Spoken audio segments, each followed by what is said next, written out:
오늘도 글로벌 핫픽 바로 넘어가 볼까요? 네, 글로벌 핫픽 오늘 첫 번째 종목은 어제 저희 방송에서도 전달을 드렸던 소식인데 이 SVB 파이낸셜 그룹 채권 매각 손실을 상쇄하기 위해서 20억 달러 이상의 자본 조달에 나섰다 이런 소식이 전해졌습니다. 이 소식 때문에 어제 저희 방송 중에는 28% 정도 빠지는 모습이었는데 결국에 60.41% 하락 마감을 했고요. 오늘도 계속 프리마켓에서 빠지는 흐름이더라고요. 네. 이 기업 미국 주식창으로 먼저 살펴볼게요. 현재 투자 매력 점수는 57점입니다만 주가 추세가 모두 하락세를 보여주고 있고요. 사업 독점력에서는 점수를 잘 받았고 미래 성장성에는 아예 점수를 받지 못했다 이렇게 볼 수가 있겠습니다. 뭐 사실 이렇게 봐서는 그렇게 뭐 점수가 저희가 그동안 봤던 기업들과 비교했을 때 아주 나쁘다고 보기는 어렵지만 이번 사태의 여파가 뭐 너무나 크기 때문에 대형 은행주들까지 동반 하락하는 상황인데 일단 이번 사태 은행주 전반에 좀 영향이 있을지 궁금합니다. 네, 굉장히 중요한 포인트입니다. SBB 파이낸셜 그룹, 이게 우리가 흔히 얘기하는 지방은행이에요. 네. 그래서 그 규모가 그렇게 크지는 않습니다만 지금 보시면 저희도 차트를 갖고 왔는데 주가가 반등을 하는 듯 하다가 지금 폭락을 했어요. 그래서 마이너스 60% 넘게 급락을 했고요. 지금 왼쪽 차트입니다. 그래서 전 저점을 좀 뚫고 내려왔죠. 그리고 또 시간 외에서도 지금 많이 하락을 하고 있어요. 네. 이게 이제 자본 확충에 대한 이슈입니다. 근데 이제 오른쪽을 보시면은 저게 이제 금융주 전체를 들여다보는 ETF예요. 그래서 XLF라고 해서 대부분의 은행들 다 포함하고 있습니다. 보시면 확연하게 뭐 사실 전 저점보다는 훨씬 높죠, 그죠? 네. 그러면서 지금 좀 빠지긴 했어요. 4% 정도 빠졌습니다. 그래서 이제 이게 두 차트가 틀리긴 한데 만약에 정말로 이 SBB가 전체 금융권에 영향을 미치게 되면 전체적으로 많이 힘들어질 수 있다라고 걱정들을 하시는 거죠. 근데 이제 이 사태에 대해서 좀 이해를 하고 계신지 잘 모르겠는데 이게 뭐냐면 실리콘밸리, 네. 실리콘밸리에 관련돼서 이 회사는 벤처 캐피탈 관련된 투자를 많이 하는 그런 회사예요. 근데 이제 워낙 뭐 크립토커런시라든지 이 가상화폐 시장이 안 좋다 보니까 그쪽에 대한 어떤 대출이라든지 투자가 안 좋은 게 아니냐라는 걱정이 있었어요. 네. 여기다가 이제 그 은행에서 예금을 빼는 현상이 일어납니다. 왜냐하면 금리가 평균적으로 2.5%라고 치면 요즘에 금리가 많이 올라갔잖아요. 네. 그래서 예금을 빼서 뭐 채권을 투자를 한다든지 다른 것을 투자를 하려고 하는 그런 세력이 있겠죠. 그게 이제 뱅크런이라고 얘기합니다. 은행을 해서 예금을 뺐었을 때 그러면 이제 돌려줘야 될 거 아니에요. 네. 네. 그래서 뭔가 자산을 팔아야 되겠죠. 이제 자산을 파는 것 중에서 상당히 많은 돈이 어디에 가 있었냐면 MBS라고 해서 이 부동산 관련된 장기 채권에 많이 투자가 돼 있었어요. 근데 금리가 워낙 많이 올라갔으니까 매각을 하면 손실이 일어나잖아요. 네. 그 손실을 메꿔야 되는 현상이 일어났기 때문에 이게 굉장히 심각한 문제인 것 같이 보입니다. 자, 그런데 우선은 이제 이런 저희가 계산을 좀 해봤어요. 이게 컨텐전 이펙트 또는 시스테믹 리스크, 체계적 붕괴와는 거의 가능성이 없다라고 저희는 얘기를 하고 있고요. 그렇기 때문에 이 정도 빠지고 이제 끝나는 거죠. 이 회사는 많이 빠지지만 전체적으로는 아까 보시면 나스닥이 그렇게 많이 빠지진 않고 있잖아요. 맞아요. 지금 현재 2% 빠지고 어저께 지금 보합 수준이잖아요. 그래서 왜 그러냐면 전체 벤처 캐피탈 관련된 대출 규모가 전체적으로 그러니까 미국 전체 시장입니다. 미국 전체 GDP의 0.8%밖에 되지 않습니다. 네. 그리고 이것을 다 손실이 일어나지는 않겠죠. 벤처 캐피탈 투자를 했다고 해서 그게 전부 다 마이너스는 아니겠어요? 그래서 정말 나쁘게 생각해서 50% 로스 레이쇼 손실률을 본다고 하더라도 GDP의 0.4%입니다. 이거는 2015년, 16년에 있었던 셰일가스 회사들, 네. 셰일가스가 그 브레이크 이븐 포인트라고 해서 그때만 하더라도 손익분기점이 45달러, 50달러, 60달러 이랬단 말이죠. 네. 근데 그때 유가가 20달러였거든요. 네. 그럼 모든 셰일가스 회사들이 다 망한다고 계산했었을 때 그때 GDP에 미치는 영향이 3.5%였어요. 근데 지금 이거는 뭐죠? 0.4%. 그거 네. 10분의 1 정도밖에 안 된다는 거죠. 그래서 그렇게 본다면 크게 걱정할 필요가 없고요. 그 다음에 이번에 그 증자를 하는 규모가 2.25 그러니까 2.25 빌리언이니까 그 정도를 지금 증자를 한다는 거고요. 지금 시가총액의 한 35% 정도 됩니다. 네. 그러면 이제 그만큼 이제 희석이 되는 거죠. 네.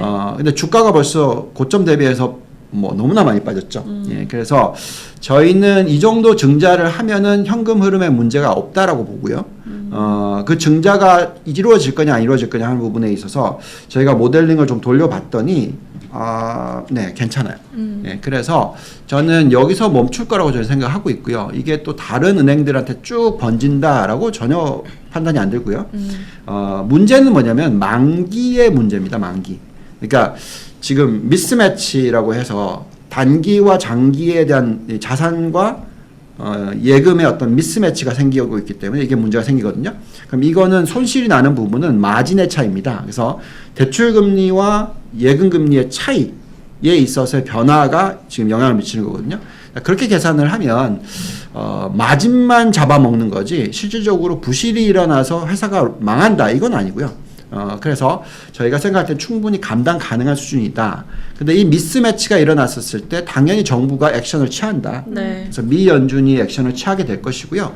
그렇다고 생각하면은 달러가 약세로 가는데 초약세, 그때 2007년, 2008년처럼 뭐 엄청난 금융위기 이거는 전혀 연관이 없고 지금 105 수준이니까 예, 저희는 열려 있는 게 한 105에서 95까지는 열려 있다고 생각하거든요. 네. 예, 그 정도 10% 정도는 장기적으로 하락할 거고 일시적으로 확 뭐 바로 빠지는 가능성은 없다고 생각합니다. 그래서 이 부분에 있어서는 계속 지켜봐야 되겠지만 저희가 은행을 들여다보는 입장에서 제가 30년 넘게 은행을 들여다봤지만 이게 뭐 CSFB의 옛날 뭐 얼마 전에 문제점, 유럽 쪽의 문제점하고 비교가 되지도 않는 사이즈고요. 뭐 과거의 금융 위기하고도 비교가 전혀 안 되는 사이즈, 뭐 1% 정도밖에 안 되는 뭐 이런 정도로 생각하셔야 될 것 같고요.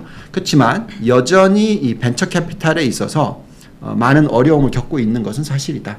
예, 그래서 이 부분에 있어서 나중에 또 설명을 해드리겠습니다만 이 성장주의 투자에 있어서 벤처 투자에 있어서 그만큼 현금 흐름이 좋은 쪽에 투자를 하지 않으면 굉장히 이런 주가 폭락을 경험할 수도 있기 때문에 종목 선별이 굉장히 중요하다는 얘기를 해드릴 수가 있겠습니다. 네, 실리콘밸리뱅크 어제부터 이어진 소식들이 뭐 뱅크 섹터 자체의 우려감을 키운다라고 하지만 오늘 뭐 대형 은행들의 주가는 보합입니다. 네. 그래서 크게 뭐 위기가 지금 주가에 반영되는 상황은 아니다라고 볼 수 있을 것 같고요.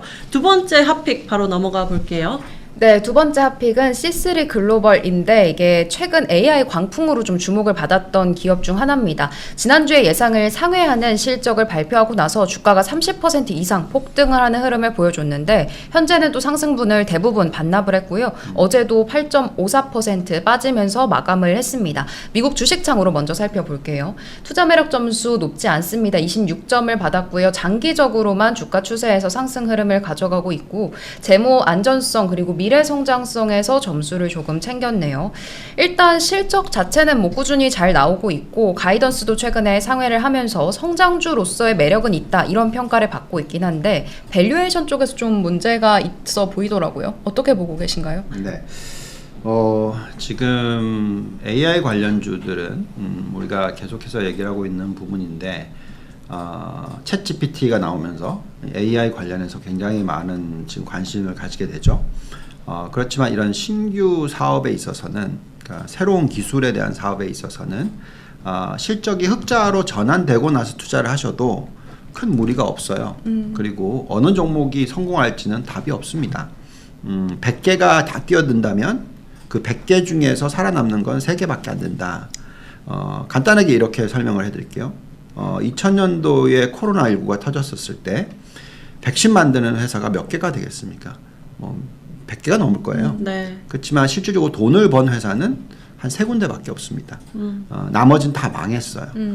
그렇기 때문에 지금 이게 흑자로 전환이 된다라는 것은 무슨 의미를 두냐면 그만큼 살아남는 거고 그만큼 시장 점유율을 가져가는 것이고 앞으로 미래가 밝다라는 얘기예요. 네. 테슬라를 투자할 때도 마찬가지죠. 흑자 전환을 했었을 때 투자를 했기 때문에 괜찮지.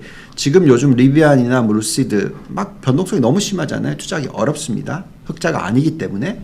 심지어 전기차도 그런데 AI는 어떻겠습니까? 지금 마소에서는 마이크로소프트에서는 어떻게 해서든지 구글을 잡겠다고 서치 엔진 관련된 부분에 있어서 시장 점유율을 가지고 오겠다고 빙 쓰시고 계세요? 저는 안 씁니다. 네, 저희 같은 사람들은 무조건 쓰게 돼 있습니다. 써보고 공짜예요. 네. 그러면 이게 벌써 1억 명이 늘었단 말이죠.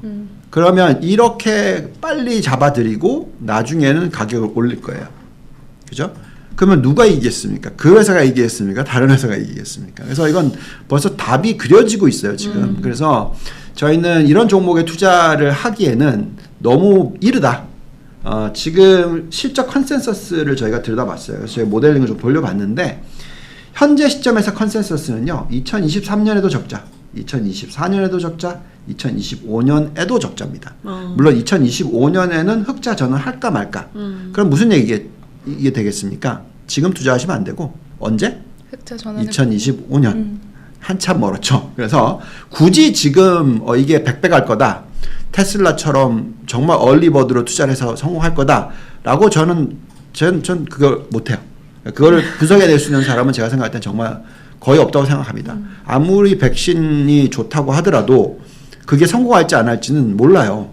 왜냐하면 그게 현금 흐름에 따라서도 틀리고 또 어떻게 마케팅하는 데서 틀리고 아무리 상품이 좋다 그러더라도 다른 데서 뺏어가서 어떻게 하면 또 바뀌는 거기 때문에 그러니까 이게 정말 어려운 겁니다. 그래서 자금력이 중요하거든요. 그래서 이 회사는 어쨌든 부채 비율 그리고 밸류에이션 이런 부분들이 지금 적자이고 안 좋고 그러면은 꼭 굳이 지금 투자할 필요는 없다. 그래서 이런 변동성을까지 다 감안해 가시면서 투자를 하시면 안 그래도 지금 힘든데 좀 마음을 좀 편안하게 가지시기 위해서 투자를 하실 때 조금 변동성이 좀 덜한 걸로 네. 투자하시기를 바랍니다. 좀 더 뭐 수익화를 안정적으로 해내는 기업이 많으니까요. 종목을 또 잘 선별하는 게 중요할 것 같습니다.